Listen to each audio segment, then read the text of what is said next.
Hello students, आज हम class 8th का chapter 5th the summit with in का नेक्स्ट पार्ट पढ़ेंगे। पहले पार्ट में हमने क्या देखा था कि मेजर, यहाँ पे देखिए पिक्चर भी दे रखी है, मेजर HPS आहलूवालिया जो है वो फर्स्ट पर्सन थे, फर्स्ट इंडियन थे जिन्होंने 1965 में क्या किया था, सबसे highest peak Everest, mount Everest climb किया था।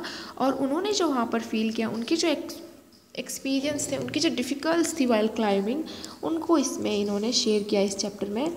तो फर्स्ट उन्होंने क्या बताया है कि जब मैं ऊपर पहुंच गया था, मैंने जब हाईएस्ट पीक पे पहुंच गया था, तो मेरी जो फिज़िकल मी है उसने बोला था मुझसे, अपने आप से मैंने बोला कि thank God it's all over, finally मैं ऊपर पहुंच गया हूँ, है ना। और उन्होंने क्या बताया था कि जो एक बार एवरेस्ट क्लाइम कर लेता है उस पर्सन की पूरी पर्सनालिटी ही चेंज हो जाती है वापस आने के बाद, यानी कि उसकी पूरी जो बिहेवियर, उसकी पर्सनालिटी में एक डिफरेंट ही नज़रिया हो जाता है दूसरों को देखने का। और उन्होंने बताया दूसरा, उन्होंने एक अदर सबमिट किसको बताया है, सबमिट ऑफ माइंड, यानी ह्यूमन की जो माइंड है वो भी किसी सबमिट से कम नहीं है, वो भी किसी पीक से कम नहीं है। उनको जो क्लाइम करना बहुत ही हार्ड है, नो ईजियर टू क्लाइम, यानी कि बहुत ही हार्ड है। यहाँ तक हमने डिस्कस कर लिया था। नेक्स्ट हम देखेंगे, even when getting down from the summit, when the physical exhaustion had gone, I began asking myself the question why I had climbed Everest. Why did the act of reaching the summit have such a hold on my imagination? It was already a thing of the past, something done yesterday. With every passing day, it would become more remote, and then what would remain? Would my memories fade slowly away? फिर क्या बोल रहे हैं, even when getting down from summit, यानी जब हम वापस नीचे उतर रहे थे, पीक से नीचे उतर रहे थे, समिट से नीचे उतर रहे थे, वंस द फिजिकल एक्सोशन यानी टायरनेस, फिजिकल यानी कि मेरी जो बॉडी थी वो बहुत ही थक गई थी, हेड गोन, है ना, यानी मेरी बॉडी जो थी वो बहुत ही टायर्डनेस के साथ पूरी थक चुकी थी। जो एक बार ऊपर क्लाइम कर चुके थे और वापस नीचे उतर रहे थे, बहुत ही थक चुके थे। I began asking myself the question why I had climbed Everest, और फिर मैं अपने आप से ही क्वेश्चन करने लगा क्यों मैं एवरेस्ट चढ़ा, है ना। इतने थक गए थे कि वो अपने आप से ही ऐसा क्वेश्चन कर रहे कि क्यों मैंने ये डिसीजन लिया, क्यों मैं एवरेस्ट चढ़ा। Why did the act of reaching the summit have such a hold on my imagination, क्यों मेरी इमेजिनेशन में हमेशा एवरेस्ट चढ़ने का, क्लाइम करने का ये जो थॉट था उसने इतने स्ट्रांगली अंदर रहा कि मुझे ये करना ही पड़ा, है ना। वो अपने आप से ही ये सारी क्वेश्चंस कर रहे हैं।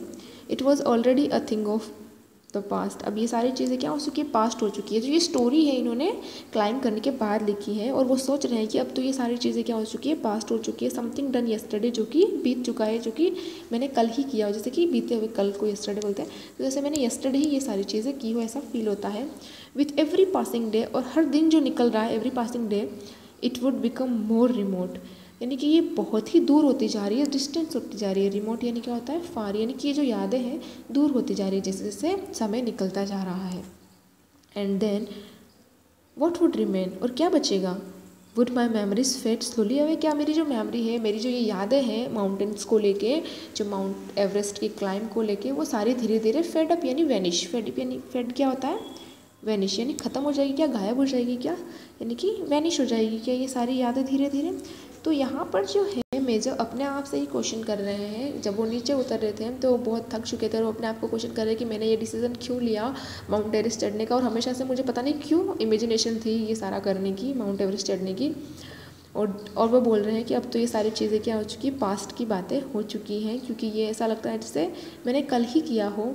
और जैसे जैसे टाइम बीतता जा रहा है, ये जो यादें हैं मुझसे दूर होती जा रही हैं, और शायद धीरे धीरे क्या हो जाए, ये फेडअप हो जाए, यानी कि फिर स्लोली अवे, है ना, धीरे धीरे ये डिसअपियर हो सकती है, मतलब वैनिश हो सकती है दिमाग में से। All this thought led me to question myself as to why people climb mountains. It is not easy to answer the question. The simplest answer would be, as others have said, because it presents great difficulties. Men take delight in overcoming obstacles. The obstacles in climbing a mountain are physical. Climbing to a summit means endurance, persistence, and willpower. The demonstration of these physical activities is no doubt exhilarating as it was for me also. Next देखिए क्या बोलते हैं, as this thoughts led me to question myself as why people climb mountain. और ये सारे जो विचार थे, ये सारे जो दिमाग में मेरे क्वेश्चन आ रहे थे, इन्होंने एक क्वेश्चन को जन्म दिया, यानी मेरे दिमाग में एक और क्वेश्चन आया। मैंने अपने आप से पूछा कि वाई पीपल क्लाइम माउंटेन, लोग माउंटेन्स क्यों क्लाइम करते हैं, है ना। It is not easy to answer the question, ये इतना ईजी नहीं है इस आंसर का क्वेश्चन देना कि पीपल जो है, लोग जो है वो माउंटेन्स क्यों क्लाइम करते हैं। The simplest answer would be, और सबसे सिंपलेस्ट आंसर क्या होता है, एज अदर्स हैव सेड, दूसरे भी यही बोलते हैं, was because it is there. Answer क्या था, बिकॉज इट इज़ देयर, यानी पीपल क्यों क्लाइम करते हैं, क्योंकि वो है, यानी कि माउंटेन्स है इसलिए क्लाइम करते हैं। इट प्रेजेंट्स ग्रेट डिफ़िकल्टीज़, और ये सारी चीज़ें जो है बहुत ही ग्रेट डिफ़िकल्टीज़ प्रेजेंट करती है। Man takes delight in overcoming obstacles, जो मैन होते हैं, लोग जो होते हैं, उनको क्या होता है, ऑप्टिकल्स जो होते हैं उनको ओवरकम करके डिलाइट फील होता है, हैप्पी फील होता है ना। ऑप्टिकल्स यानी जो बाधाएं होती हैं, उनको डिफ़िकल्टीज़ होती हैं, उनको ओवरकम करके क्या होती है, बहुत ही खुशी होती है।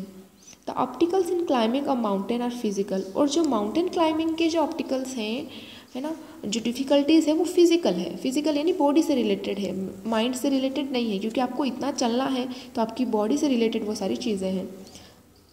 अ climb to a summit means endurance, endurance यानी होता है कि क्या होनी चाहिए, एक टॉलरेंस होनी चाहिए, आप में धैर्य होना चाहिए, यानी कि इतना बड़ा पीक क्लाइम करने के लिए आप में क्या होना चाहिए, धैर्य शक्ति होनी चाहिए। बिकॉज अगर धैर्य नहीं होगी, सहन शक्ति नहीं होगी, टॉलरेंस नहीं होगा, तो ये नहीं हो सकता है ना। तो एक क्वालिटी उन्होंने क्या बताई है, एंडोरेंस।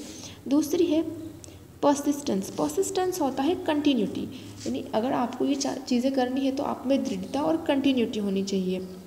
एंड विल पावर, और थर्ड चीज़ क्या बताई है, विल पावर यानी इच्छा शक्ति, यानी जब तक आप में सहन शक्ति, दृढ़ता और इच्छा शक्ति नहीं होती है ना, डिटर्मिनेशन नहीं होगा कुछ करने का, तब तक आप इसको क्या कर सकते हो, क्लाइम नहीं कर सकते हो। तो ये सारी क्वालिटीज़ बताई है जो होनी चाहिए क्लाइम करने वाले व्यक्ति में, नहीं तो वो उसको पूरा नहीं कर पाएगा। The demonstration of this physical qualities is no doubt exhilarating as it was for me also, है ना। यानी कि ये सारी जो क्वालिटीज़ बताई गई है, जो डिस्प्ले हुई है, जो बताई गई है, ये सारी ही फिज़िकल क्वालिटी जो है वो बहुत ही ज़रूरी है आपके अंदर होना, जो आपको क्या करती है, एक्सेलरेटिंग यानी कि वेरी एक्साइटिंग, है ना, जो आपको क्या करती है, वेरी एक्साइटिंग रखेगी while you climbing the mountain, है ना। तो ये सारी चीज़ें मुझ में भी थी, तभी मैं ये सारी चीज़ें क्लाइम कर पाया, यानी कि आप में अगर एंडोरेंस नहीं है, प्रिसिस्टेंस नहीं है और विल पावर नहीं है, तो आप इसको क्लाइम नहीं कर सकते हो, क्योंकि आपको धैर्य तो रखना ही पड़ेगा। हो सकता है बहुत सारे ऑब्स्टिकल्स आए आपके सामने, है ना, अभी वो हाईएस्ट पीक है तो वहाँ बर्फ़ भी होती है, इतना चलना भी पड़ता है आपको, तो कोई भी सिचुएशन आपके सामने आ सकती है, तो उसको फेस करने के लिए आपको हमेशा क्या रहना है, रेडी रहना होगा।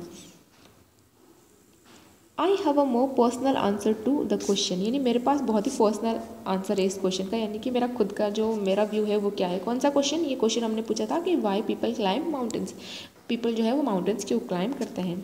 For my childhood I have been attracted by mountains, यानी कि बचपन से ही मैं जो है ना माउंटेन्स की तरफ अट्रैक्टेड हूँ, यानी मुझे माउंटेन्स बहुत ही अच्छे लगते हैं।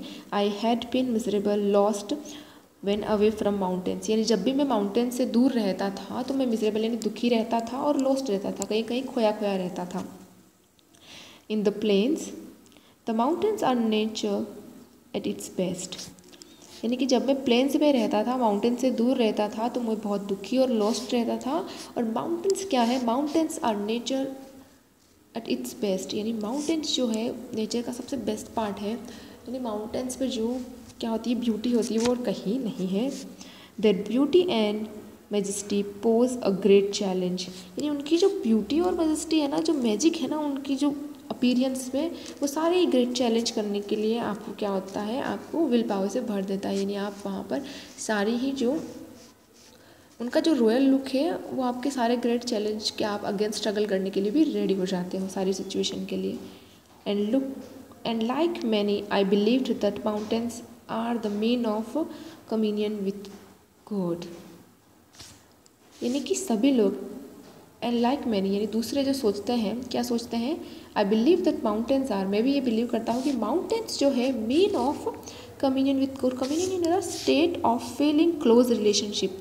यानी कि भगवान के साथ अगर आप सोचते हैं कि आपकी अच्छी फीलिंग या रिलेशनशिप है, यानी भगवान के साथ अगर आप कनेक्टेड फील करना चाहते हो, तो सबसे बेस्ट जगह क्या है, माउंटेन।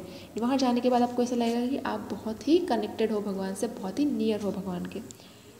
तो यहाँ पर उन्होंने क्या बताया, अपना पर्सनल आंसर बताया है कि माउंटेन्स मुझे क्यों जाना था, मुझे क्यों क्लाइंब करना था, क्योंकि बचपन से ही बहुत अट्रैक्टेड थे और उनका प्लेन्स में, यानी जो वो प्लेन्स में रहते थे तो वहाँ पर उनका मन नहीं लगता था। जब भी वो माउंटेन से दूर रहते थे वो मिजरेबल और लॉस्ट रहते थे। और माउंटेन्स जो है वो बहुत ही ब्यूटीफुल नेचर का गिफ्ट है ह्यूमन्स को, है ना। और वहाँ अगर आप सोच लेते हो कि मुझे वहाँ जाना है, तो कोई भी डिफ़िकल्टी आए, आप सारे चैलेंज को क्या करोगे, बिल्कुल स्ट्रगल करके, उनके अगेंस्ट लड़ करके आप वहाँ पहुँच जाओगे। और ऐसा बोला जाता है, ऐसा बिलीव किया जाता है कि माउंटेन्स के अंदर क्या होता है, भगवान जो है उससे आप बहुत ही रिलेटिवली कनेक्टेड रहते हो, वहाँ आपको बहुत ही अच्छा महसूस होता है। तो ये हमारा था। नेक्स्ट देखते हैं हम लोग। नेक्स्ट क्लास में देखेंगे इसका पेंडिंग पार्ट जो है।